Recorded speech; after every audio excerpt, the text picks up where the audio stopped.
fa hiditra isika andray any Joyce sika zay efa fotoana nandrasan'ny maro tokoa dia ny PMU Madagasikara fa miaraka kely amin'le faingo manao faingo kely tsika de Joyce rehefa avy eo. Miaraba Joyce. Miaraba antsika rehetra miverina fandroany moa zany. PMU Madagasikara. PMU Madagasikara indray no atolotra eto ary ny lalao PMU Madagasikara efa nisy raiky amin'ny 20 taona mahery kely zao. Ny tena fetombony moa zany amin'ny tean'io talata ity tonga dia Way. Aza manaitra raha ngafatsy. 420 millions mahery. 420 millions mahery ho atsika rehetra zay vonina ny lalao ary miandrandra ny vola be eny amin'ny point de vente PMU manerana amin'ny Madagasikara. Izany hoe miainga any avaratra hatrany atsimo, ny any Antsinanana ka hatrany andrefana, ny anivo manontolo afaka amin'ny lalao daholo. Ary anao mpanao tononkalo namana zao ny tena ao amin'izay fa mba ny anarako izy. Any amin'ny kanjany visiny misy ny lalao atsika androany araky ny tenin'ny mpitarika fandana zay rina any amin'ny kanjany visy mivadika kely izy androany raha ny sesisesy ny plat hazakazaka plat discipline galop an'io talata kosa indray hazakazaka atelier discipline trop tatlé zany no miandry atsika androany mitroty ny mpifaninana zany hoe ny soavaly ny fomba famindra tsy natoraly ny famindran'ny mpifaninana eto fa nampianarana manokana tsy maintsy mitroty raha vantany vao tsy mitroty dia ary disqualifié. Sopapa 420 millions tongava amin'ny lalao fa ny favori anisan'ny favori ambony indrindra aloha androany numéro 4 numéro 4 anisan'ny tsara raha mety aminao raiso amin'ny tanana anankiroa. Numéro 6 ihany koa mbola tsara ihany koa. Numéro 15 mbola anisan'ny tena favori ihany koa raha mety aminao raiso amin'ny tanana anankiroa fa ty mba afatra kely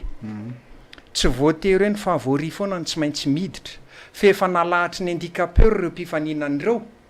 mba anana herijika andrombahana fandresena avokoa zany hoe manana herijika ahazo fandresena ireo mpifaninana misy 20 ireo fa anjaram-pilalao no misafidy zay tiny aka ny bebe tongotra ve izy mety ka tsy voarara mihitsy ary tandremy fa raha vao mibe tongotra miditra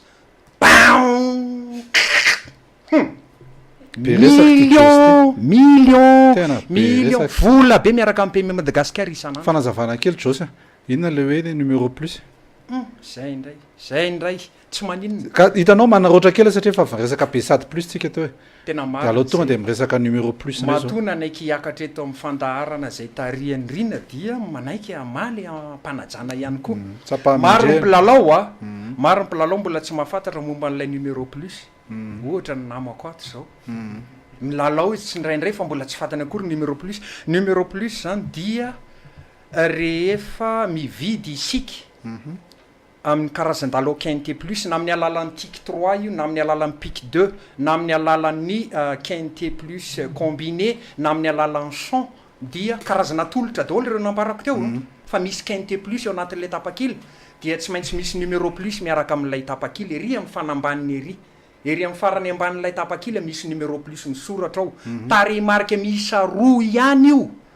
raha miaraka amin'ny PMU Madagasikara indrindra isika eto Madagasikara rehefa hitanao ny ordre an'ilay quinté plus zany hoe ilay soavaly 5 tonga voalohany dia mijery ilay numéro plus eo anaty tapakilinao amin'izay anao satria rehefa mivaly ny hazakazaka dia misy numéro plus misoratra eny amin'ny valy ny hazakazaka eny amin'ny point de vente PMU manerana ny nosy tarehimarika 2 farany avy aty ankavanana ihany zany no iarahantsika amin'ny PMU Madagasikara mora be zany rehefa tena dinihana raha vao hitanao ny ordre ka hitanao koa ny numéro plus tonga de plus ny vola tonga de plus ny vola plus tena ok mazava tsara fa zao ampatsiahivina anao ny tokantrano any fa 4 6 15 4 6 15 favori zay ihany favori androany fa tia misy surprise kely favori anankiray keo atolotra anao mialohan'ny maranana ny fandaharana donc arahana kely tia mialatsiny aminao raha Joyce fa de masaka ianao androany inona zany tonga indray ty voalohany herinandro alatsinainy miaraka amin'ny PMU Madagasikara prix d'alisation amin'ny kanjany 5 lo hazakazaka plat discipline galop handicap divisé 1400 mètres amin'ny andry atsika vonina ny lalao ve ianao ny alatsinainy favori mialohan'ny course numéro 3 cap professeur Jean Pierre Sarlbodo en course numéro 3 cap professeur Jean Pierre Sarlbodo teninao anaty lisy fa de fantatro fotsiny de zao hoe zay milalao ihany ny mahazo hoe zay fa lizy ohatra misy 4 plus maloko aminao vono fa dia zay no mamarana fandarana mialatsiny fa zay tratranay aloha de ataonay mamay mihitsy atao Ma'Nifik eto amrora sasany mikatona ny toeram-pivarotana manerana Madagasikara amrora sasany mbola manam-potoana tsara isika maheriny 420 millions tirelire quinte plus miaraka amin'ny Pmu Madagasikara ny talata mbola miampy kaneta tapitrisany maro masoto milalao eny ara dia amarana